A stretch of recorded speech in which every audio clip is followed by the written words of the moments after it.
सतपाल मलिक ने इतनी बड़ी बात का खुलासा किया है कि जो बात भारत देश के जवानों से जुड़ी हुई है, इस मुद्दे से ध्यान हटकाने के लिए देश की गोदी मीडिया ने ना जाने कितने पैसों में अपने ज़मीर का सौदा कर दिया। सतपाल मलिक ने यह कहा है कि उन्होंने प्रधानमंत्री को कहा था कि देश के जवानों को जाने के लिए आप हवाई जहाज की सुविधा मुहैया कराइए, लेकिन सतपाल मलिक को अब यह कह दिया गया कि आप अपना मुंह बंद रखिए। देखिए, मैं आपको एक चीज़ बताता हूं, रिमांड बलात्कारियों को नहीं मिलता है इस देश के अंदर। दूसरी बात यह है कि अतीक अहमद के साथ क्या होता है या अतीक अहमद के हथियारों के साथ क्या होता है, मारने वालों के साथ में हथियारों के साथ में क्या होता है, उससे हमें कोई लेना कोई देना नहीं है।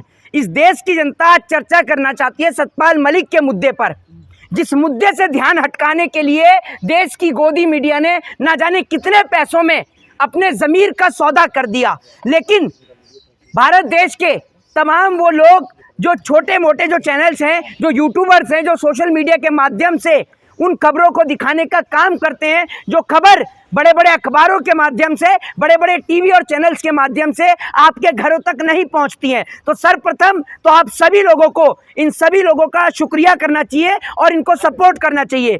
दूसरी बात ये, सतपाल मलिक ने इतनी बड़ी बात का खुलासा किया है कि जो बात भारत देश के जवानों से जुड़ी हुई है, मेरे ख्याल से भारत देश में रहने वाला कोई ऐसा व्यक्ति होगा जो भारत देश के जवानों के प्रति अपनी सिंपैथी ना रखता हो। आज हम लोग इस देश के अंदर अगर कोई देश के लिए क्रिकेट खेलता है तो लाखों करोड़ों रुपया मिलता है। करोड़ों रुपया इस देश के अंदर जो तमाम ऐप आज की डेट में क्रिकेट के आ गए हैं, सट्टे के ऐप आ गए हैं, आज की डेट में ऑनलाइन सट्टा भी लगता है, लेकिन देश की गोदी मीडिया सब सट्टों के ऐपों का नीचे प्रचार भी करती है, सब चैनलों का सट्टे का ऐप का प्रचार भी फुल होता है, लेकिन देश के जवानों की इतनी बड़ी खबर जिसका खुलासा सतपाल मलिक ने किया, पुलवामा की घटना जो कि 14 फरवरी को भारत देश के अंदर घटित हुई, जिसमें भारत माँ के 40 वीर सपूत जो हैं वो शहीद हो गए। आप ये सोचिए, उसमें सतपाल मलिक ने ये कहा है कि उन्होंने प्रधानमंत्री को कहा था कि देश के जवानों को जाने के लिए आप हवाई जहाज की सुविधा मुहैया कराइए, लेकिन सतपाल मलिक को अब ये कह दिया गया कि आप अपना मुंह बंद रखिए। आप सोचिए, नेताजी प्रधानमंत्री नरेंद्र मोदी विदेशों की एक नहीं कई बार की यात्रा, कई हजार बार की यात्रा अब तक विदेशों की तय कर चुके हैं।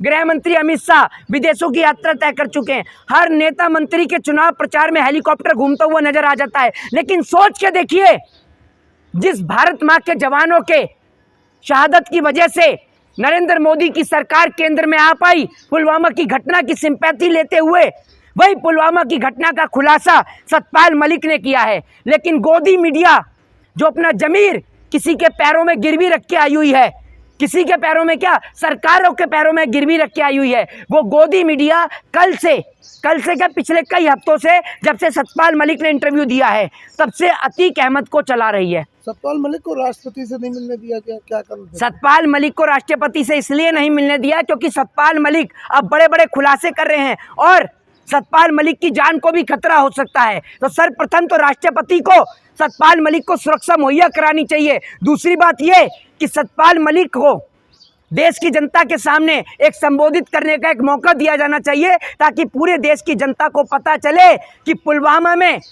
देश के वीरों ने जो जान देश पर वारी है, ये दुश्मन की गद्दारी, ये दुश्मन की गलती नहीं, अपनों की गद्दारी है।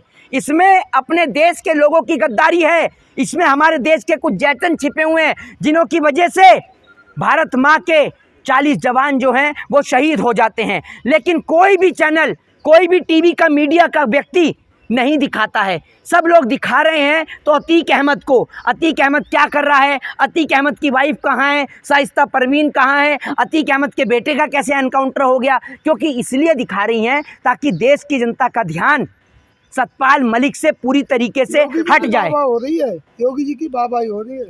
एक बात आप मुझे बताइए, योगी जी की वाहवाही कैसे होगी? अतीक अहमद गुंडा, उसका भाई गुंडा, उनको मारने के लिए 3 और गुंडे पैदा हो गए। 3 नहीं, अब तो 4 का खुलासा हो रहा है, ठीक है ना। तो आप ये सोचिए, उत्तर प्रदेश में आज की डेट में जंगल राज, माफिया राज कम नहीं हुआ है, बल्कि 4 गुना तेजी से जंगल राज और माफिया राज बढ़ रहा है। जब उत्तर प्रदेश के अंदर सड़कों पर छात्रों को गोली मार दी जाए, तो आप सोच लीजिए कि इस टाइम पर हौसला कितना बुलंद होगा माफियाओं का, तभी तो गोली मारी जा रही है। दूसरी बात ये कि चौक चौराहे पर देश के अंदर हिंदू और मुसलमान का जहर घोलने वाले पत्रकार लोग और वो तमाम हिंदूवादी संगठन जो देश और तमाम जगह पर पूरे राज्यों में हिंदू मुसलमान का जहर घोलने का काम करते हैं, मैं उनसे ये पूछना चाहता हूँ कि भारत देश के अंदर रहने वाले बहुत सारे लोग विदेश में जाके काम करते हैं, मुस्लिम कंट्रियों में जाके काम करते हैं, चाहे वो सऊदी अरबिया हो, दुबई हो, इराक हो, कुवैत हो और तमाम मुस्लिम कंट्रियाँ जहाँ पर जाके काम करने का काम करते हैं, जिसके कारण भारत देश की इकोनॉमी बढ़ती है, जिसके कारण भारत देश की जो इकोनॉमी है उसमें उछाल आता है। वो भारत देश की इकोनॉमी को विदेश में रहकर सपोर्ट करते हैं। अब सोच लीजिए, अगर आपकी ये हिंदू और मुसलमान की नफरत वहाँ तक पहुँचेगी और वहाँ से अगर हमारे हिंदू भाइयों को ये कहा जाए कि आप लगाइए अल्लाह अकबर का नारा, और अगर वो कहें कि सऊदी में या दुबई में रहना होगा तो अल्लाह अकबर चिल्लाना होगा, फिर आप क्या करेंगे? सोच कर देखिए ना। अरे आपकी तो पहले ही कहा था मिट्टी में मिला दूंगा। आपका पड़ोसी है योगी, है आपका पड़ोसी है, अरे सीएम है उत्तर प्रदेश के, घर में बहन बेटी है, घर में बहन बेटी है, सब कुछ है, सब कुछ है। तो एक बात आप मुझे बताओ, बलात्कारियों को मिट्टी में क्यों नहीं मिलाते? ये मुख्यमंत्री है, गैंगस्टर है कि मिट्टी में मिला दूंगा? बलात्कारी को मिलाओ ना मिट्टी में। अमित शाह जी क्या है? अमित शाह जी क्या है? गृह मंत्री। पहले क्या थे? अरे वो तो हो गया खत्म मामला। क्या हो गया खत्म? वही उखाड़े आप है नहीं, क्या हो गया खत्म? अरे आपके ही कोर्ट ने कहा था कि वो पाक साहब। हमारे कोर्ट, मैंने कोर्ट खरीद रखा है। कोर्ट में सम्मान करते हो आप? किसका? न्यायालय का। एक मिनट, मैं तो न्यायालय का सम्मान करता हूँ और सभी लोग करते हैं। योगी जी करते हैं न्यायालय का सम्मान? क्यों नहीं करते हैं? अगर योगी जी न्यायालय का सम्मान करते हैं तो आप ज्यादा बड़े पत्रकार हैं। जरा बताइए कौन सी आईपीसी, कौन से सेक्शन और कौन से आर्टिकल के अंदर बुलडोजर का प्रावधान है? बताइए। तो कुछ चीजें राज्य सरकार। अरे रुक जाओ जरा, हाँ राज्य सरकार की बत्ती बना के जेब में रखो। बताओ, वो अपने तरीके से कर रहे हैं ये तरीका सही है? एक बात आप बताओ, कल को आपका बेटा चोरी करे, ठीक है, तो चोरी की सजा उसको दी जाए या पूरे परिवार को दी जाए? आपके बताइए, अरे बताइए ना। अरे क्रिमिनल तो लड़का भी था, उसने बोला था। मैं कह रहा हूँ वो लड़का क्रिमिनल था, उसके घर पर बुलडोजर चल गया, बुलडोजर चल गया। अतीक अहमद की चला नहीं? किसके? मैं उनकी बात कर रहा हूँ, क्रिमिनल के। कुलदीप सिंह सेंगर के यहाँ बुलडोजर चला?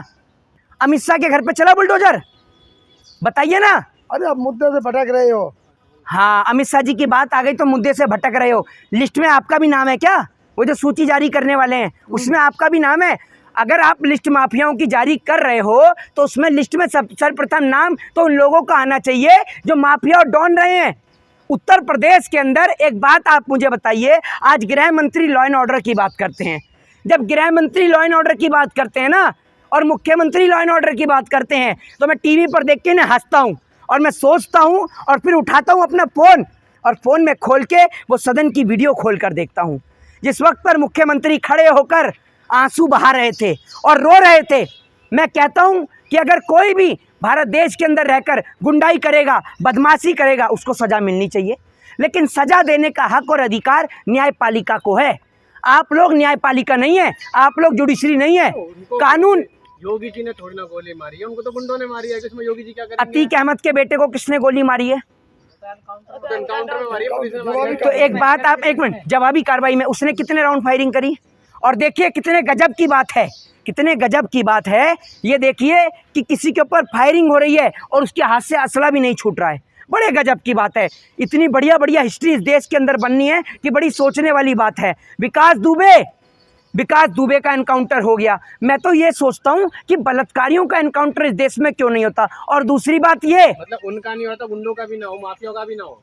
मैं आपसे कहता हूँ सबका एनकाउंटर कर दो। जेल में कोई अच्छा आदमी बंद होता है क्या? जेल में जितने भी लोग हैं सब अपराधी हैं, तो सबका एनकाउंटर कर दो ना, सभी का एनकाउंटर कर दो। जेल के नीचे बम लगा दो और बम से एक बारी में पूरे जेल को उड़ा दो, ख़त्म कर दो कहानी। मैं आपसे ये पूछना चाहता हूँ 100 बात की एक बात कि अगर पिछली सरकारों ने एनकाउंटर करने का काम किया होता तो क्या आज जो व्यक्ति मुख्यमंत्री बन के बैठे हुए हैं क्या वो मुख्यमंत्री होते? अगर पिछली सरकार एनकाउंटर कर रही होती तो क्या जो आज देश के गृह मंत्री हैं वो गृह मंत्री होते? मैं आपसे पूछ रहा हूँ, आप मुझे इस बात का सवाल दीजिए ना, इस बात का जवाब। आप में से कोई भी नहीं बोल रहा, बोल दीजिए। आप तो बहुत बोल रहे थे, बताइए। तो उन्होंने ऐसे काम किए नहीं ना योगी जी, किन्होंने? एनकाउंटर किया जाए उनका। नहीं, अमित शाह जी ने तो क्या किया है, अमित शाह जी को तो इस मामले में तड़ी पार रख लिया। वो तो बेचारे एक भूखे को खाना खिला रहे थे, है ना, भूखे को रोटी खिला रहे थे, तो उनको पुलिस उठा कर ले गई और तड़ी पार कर दिया, है ना।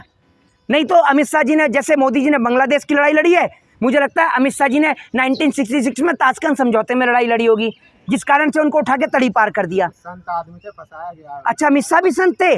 ये तो मैं पहली बार सुन रहा हूँ। अभी तक तो योगी जी को ही जानता था यही संत है। आपके पड़ोसी होंगे, बैचमेट हैं, आपके क्लासमेट हैं? अरे कोर्ट ने कहा भैया। किसमें? कह रहे हैं भाई मैं भी कोर्ट में देखूं, कोर्ट की कौन सी जजमेंट है जरा बताइए जिसमें अमित शाह को संत बताया है? बरी हुए ना सारे आरोपों से। किसमें? सारे आरोपों से बरी हुए। एक बात आप मुझे बताइए, देश के गृह मंत्री हैं, जिस देश में जजों की हत्या होने लगे ना, उस देश के अंदर इंसाफ बड़ा मुश्किल हो जाता है। और ये बात आज से कुछ दिन पहले पूर्व chief justice of India CJI ने कही थी, दीपक गुप्ता ने। उन्होंने कहा था कि इंसाफ बहुत महंगा हो चुका है और इस इंसाफ का खर्च गरीब आदमी नहीं उठा रहे हैं।